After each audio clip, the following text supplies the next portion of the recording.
Malaking hakbang daw para sa target na digitalization ng bansa ang pinasinayaang National Fiber Backbone Project ng Department of Information and Communications Technology.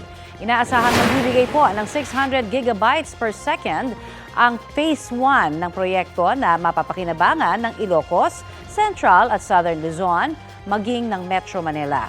Sa kanilang taya, 750,000 na individual ang magkakaroon ng direct internet access mula riyan. Ayon sa Pangulo, malaking tulong ang proyekto para sa layong digitalization at pagbibigay access sa internet sa mas maraming Pilipino. Kapuso, para sa mga maiinit na balita, mag-subscribe sa GMA Integrated News sa YouTube. Sa mga kapuso naman abroad, subaybayan nyo kami sa GMA Pinoy TV at sa www.gmanews.tv.